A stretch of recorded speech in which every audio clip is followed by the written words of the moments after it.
안녕하세요. 오늘 이보교 TV는 송파동에 있는 내 고등학교 동리동시장 우민 이규현 박사 연구실에 왔습니다. 이 연구소는 우민가족연구소와 또 우민서당을 동시에 하여 열고 있어서 여기서 모여서 후배들도 지도하고 후배들 가르치고 제자를 가르치는 이런 연구소입니다.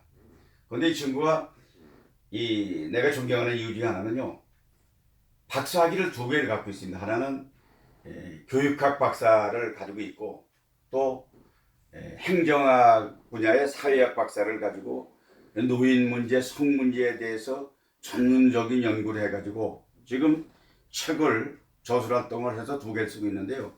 하나는 황혼의 체온이라고 해서 노년의 건강 문제를 썼고, 하나는 부부 서로 알고 계십니까? 라는 책을 썼습니다. 근데 사실 이웃에 살면서요, 늘 강의도 하고 또 책도 쓰고 또 제자도 양성하고 이러고 사는 모습이 볼 때마다 머리가 자연히 숙여지는 이런 친구입니다. 근데 이 친구는요, 아무 때나 전화해도 전화를 받습니다. 새벽이든 밤중이든 밤 2시든 전화를 받고요. 또 요즘에 이제 아내들이 또 각자 자기들 세계가 있기 때문에 이제 점심을 혼자 먹을 때가 많잖아요. 혼밥 때 있잖아요. 혼밥일 때는 전화해가지고, 전화하면 야 식사 약속 없냐? 없다 그러면 금방 5분 내지 10분 안에 식당에서 만날 수 있습니다.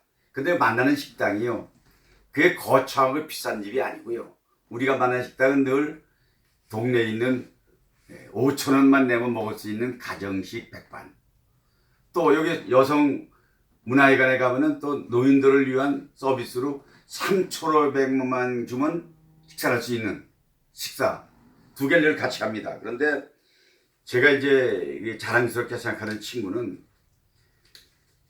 언제나 이 친구는요, 우린 만나면 늘 이런 얘기를 합니다. 왜 친구가 필요하냐면요, 사실 우리 나라 걱정이 되잖아요. 근데 둘이 만나면 우린 뭐 어떠한 그 정적인 활동, 정적인 색깔을 나타내지 않지만은 항상 나라 걱정을 많이 합니다. 이 나라가, 왜냐면 우리만 사는 세상이 아니잖아요. 후손에게 물릴 세상이기 때문에 나라 걱정을 많이 하고, 두 번째는 이 가족 문제 연구소장이긴 하지만은 특히 이 자녀 교육 문제, 아니면 또 가정의 부부간의 행복한 삶을 영위하기 위한 서로의 어떤 테크닉과 기술, 노하우, 그리고 더한 것은 우리가 살아가면서 친구 간의 우정을 나누는 문제, 또 사회에 이바지하는 문제, 봉사하는 문제. 그러니까 평생을 공부해서 넣은 지식을 나눠주려고 보니까, 나눠주는 건 뭐 늘 제가 반복하는 얘기지만은 두 가지 방법밖에 없잖아요. 하나는 지식을 덮어두고 혼자 죽어버리면 그 배움이 무슨 의미가 있습니까? 그래서 지식을 나눠주는 거는 정립된 자기의 가치, 지식을 책을 써가지고 후대에 남기는 문제.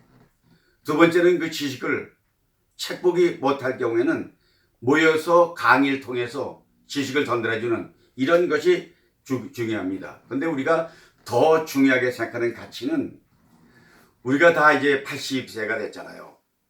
남은 여생이 많지는 않잖아요. 그런데 그 동안에 어떻게 살다 죽는 것이 행복하냐.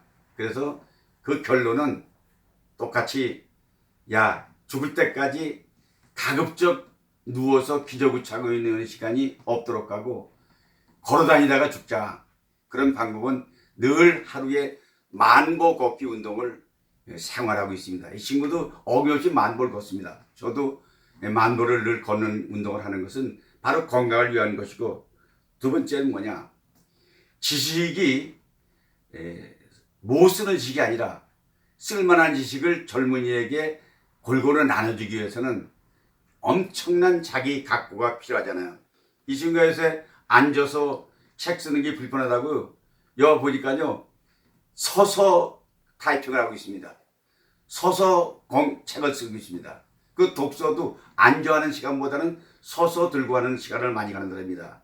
그런데 여러분, 나이가 들은 사람들은 나이 들은 대로, 젊은 사람은 젊은 사람대로 저의 얘기를 기울여 주세요. 여러분, 아까도 잠깐 언급했지만은 아무 때나 전화 걸어도 짜증받지 않고 전화 받을 친구가 혹시 있습니까? 있다면 그 친구는 행복한 겁니다. 두 번째는 혼자 밥 먹을 때 그때 전화해가지고 5분 10분 안에 만나서 식당에서 같이 할 친구가 있습니까? 더한 것은 나이 들어도 고민이 있잖아요. 걱정이 있잖아요. 속마음이 있잖아요. 속마음을 하나 숨김없이 몽땅 털어내도 부끄럽지 않고 또 그 털어낸 얘기가 외부에 발달되지 않는 비밀을 지켜주는 그런 친구가 있습니까? 있습니다. 예, 바로 오늘 저와 같이 이렇게 만나서 식사한 이규현 박사입니다. 그리고 더한 것은 오늘보다도 더 나은 내일을 꿈꾸는데 꿈은 다른 거 없습니다. 뭐 더 이제 출세할 건 아니잖아요. 이제 나머지 정리를 하면서 그래도 늘 나라 걱정, 자식 걱정, 가족 걱정, 행복을 서로 나누고 어떻게 하면 지혜롭게 살 수 있느냐 나누는 이런 관계가 유지될 수 있다면 우리의 삶은 행복할 수 있습니다. 여러분 다시 한번 생각해 보세요. 당신의 늙어서 가장 행복한 것은 가까운 친구가 있어야 되는 것입니다. 그건 여자들뿐 아니라 남자들도 친구가 있어요. 친구는 오래된 친구일수록 더 좋잖아요. 이 고등학교 동기 동창이 옆에서 이렇게 살면서 함께 살아간다는 건 이건 축복 중에 축복입니다. 가끔 만나서 얘기해 보면 사람들이 부러워해요. 어떻게 고등학교 친구를 여기서 옆에 살고 있느냐. 근데 문제는 그게 문제가 아니라 공통 분모가 똑같이 대학에서 강의했고 또 저술활동하고 있고 강의하고 있고 또한 것은 옆에 살기 있기 때문에 항상 부담 없이 만나는 이 행복을 창조하는 데 빠지면 안 될 수 있는 이규현 친구, 이규현 박사 늘 만날 때마다 고맙게 생각합니다. 여러분 제 얘기를 오늘 들으면서 공감하십니까? 공감 가신다면 여러분 구독 좀 해주시고 그리고 좋아요 눌러주시고 그리고 다 같이 또 늘 얘기하는 오늘은 좋은 날입니다. 오늘보다는 더 나은 내일의 행복을 꾸립시다. 오늘 행복한 날입니다. 여러분 사랑합니다. 다 같이 우리 내일을 위해서 화이팅 합시다. 자, 하나 둘 셋 화이팅 화이팅 화이팅.